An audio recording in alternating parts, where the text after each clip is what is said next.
For these sort of products, after doing a few of them, they all start to sonically bleed together.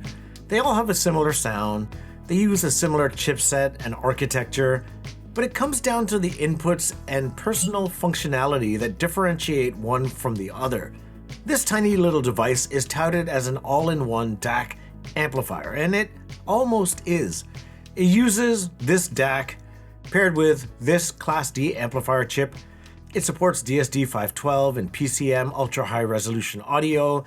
It's got a bunch of nice capacitors, audiophile grade components, and it also has multiple inputs. There's Bluetooth, USB-C, optical, and coaxial. And with outputs, there's RCA, there's 3.5mm auxiliary, and TRS.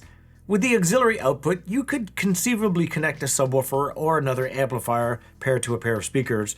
But what makes this less of an all-in-one in my eyes is the lack of onboard streaming or HDMI. That just makes this solely a 2-channel audio-only device, and that's totally fine. The big selling proposition for this, though, is the display. It's a tiny little display on a tiny little product, and with it, you can scroll between 3 different displays. There's 2 versions of VU meters. There's the dark mode and the light mode. And then there's also this graphical analyzer. It actually functions and responds in real time to input. So if I was on my DJ mixer to just turn down the treble or turn down the bass, you can actually see the frequency sort of respond and turn down and back up again. It's a nice little touch. Because this unit is so small, it does feature an external power brick, and depending on which power supply you pair with it does determine how much power you get out of it. Aiyima sent this along with their 48-volt one, which does yield me 300 watts into 4 ohms. I don't actually do power tests on anything, but anytime I get one of these products in, I always just assume that it's 50 watts a channel. I don't ever, for better or for worse, I don't consider the higher power figures at all, because I never really push these amplifiers to that limit, nor do I think you need to. It's serving a very specific purpose for me, and it's powering my DJ setup currently. It is small enough to sit on the shelf next to the turntables and not take up too much space. Therefore, I can just fill my entire DJ stand with speakers and not worry about the amplifier taking up too much space. And that's kind of amazing. And for those with less space, my fellow apartment and condo dwellers out there, you should probably give this little guy a look. I have it connected to my Pioneer GJM 450 with 2 Technics 1200s. The Pioneer has a brash sound to my ears. I don't really love it, to be honest. I also don't have a cable long enough to neatly connect a subwoofer, but I did so anyway just to test it out, my trusty B&W 610.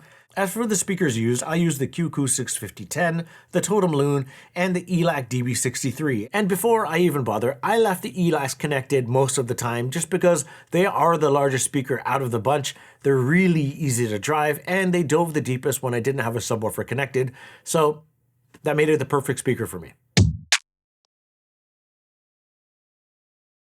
The sound of this thing is pretty much akin to every other small Class D amplifier that I've had in-house thus far.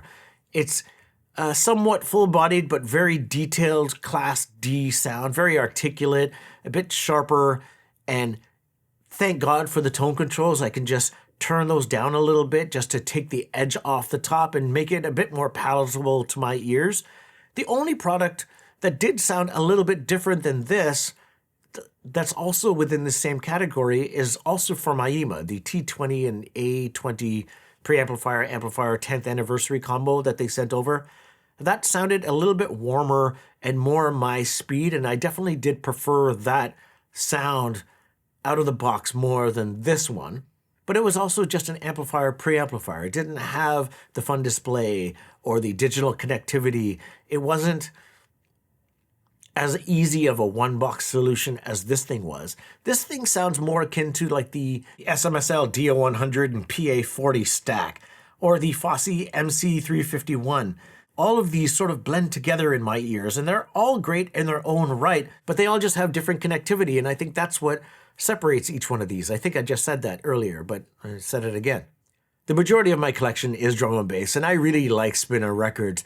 especially physical records, less so on the computer and whatnot, just to get away from a device, the tactile ability to like mix records together and not being distracted by my phone or screen or a notification of some sort. It's really cathartic, really meditative. And this amplifier just kind of gets out of the way because I have headphones on, because I'm so close to the speakers. I really just need the audio for timing, less so for clarity, that it really, doesn't matter what I have connected, just so long as I'm getting output from it. And to that end, this is a perfect solution for that because it's more about what I'm doing versus what I'm hearing. But when I did set it up, again, in my living room, swapping out the Evo 150, connected to the ELACs, that's when I got a better sense of the overall sound of this product, and that's where I took most of my notes. But I use it far less there. I only pretty much set up a 2-channel system or secondary one there if I just have an overload of speakers or too many things in the home and I need to set up a secondary amplifier. But for the most part, it works better here. And then sat here listening to this Aiyima running said pair of ELACs running U2's With or Without You via the CXN V2 streamer from Cambridge Audio. A bit overkill for this amplifier, but it's kind of all I had on hand and it works, so why not use it? But I like this song because it slowly builds from almost nothing and then really does explode near the mid of that song. And I do find that I have to just nudge the treble back a notch or two just because it is a bit sharp, it is a bit more clinical in tone, and I am a bit more sensitive to highs these days, so I just want to rein in that treble a bit. And then I also bump up the bass a notch or two because I do have the gigantic Dolly 14-inch subwoofer in place, but I don't have that connected just because I want to hear what this amplifier is able to do to a pair of speakers that's really easy to drive and does have a decent amount of bass in them. And with that bass bumped up a notch or two, it does round out the sound, it does feel a little more full, and it does get it closer to something like the Iota VX stack, which again is way more power, way bigger. It is Class AB, but it sounds closer to that with the tone controls engaged versus having them run flat. I don't enjoy this amplifier with the tone flat. And then playing something a bit more dance floor oriented, but also a bit more melodic and smooth. It's Wait For Me by Tokyo Pros. I find all my same notes apply where I do have to rein back the treble, notch up the bass just to make the sound route out a bit more and sound a bit more impactful when the song fully kicks in. But then playing something a bit more aggressive from Anil and Mindstate, there's Harry and there's also BBBR. And this is where I felt like I just had to rein things back. It just got a bit too aggressive for my taste, and I know it's drum and bass, but it felt again too sharp, and I wanted to rein back that treble by another notch or two just to save my ears, and it didn't feel like it was indicative of what these speakers sound like with something like the Marantz Model 50 or the Iota VX stack. Again, amplifiers that are much more expensive, but also do sound better with these speakers.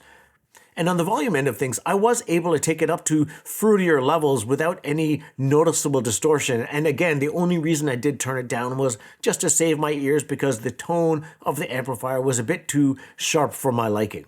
But volume aside, when it comes to overall performance of this amplifier via these ELACs compared to something like the Marantz Model 50, honestly, the soundstage and the imaging of this amplifier, it's not noticeably narrower or shorter in scale.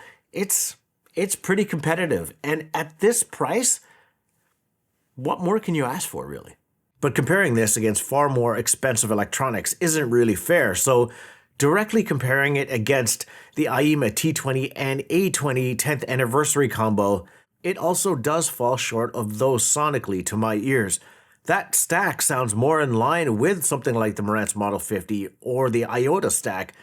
It's just warmer, it's a bit more inviting. It doesn't have tone controls like this, but I do find it just plays better with these ELACs and a wider range of speakers in general. The other place it could potentially work, and I didn't set it up there because I didn't really feel the need to, but on my desk.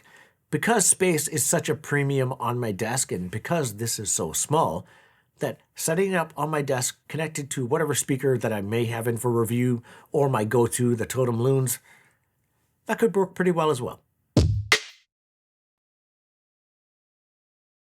So yeah, this is a tiny little amplifier with a good enough sound that doesn't cost very much, that has an awesome little display.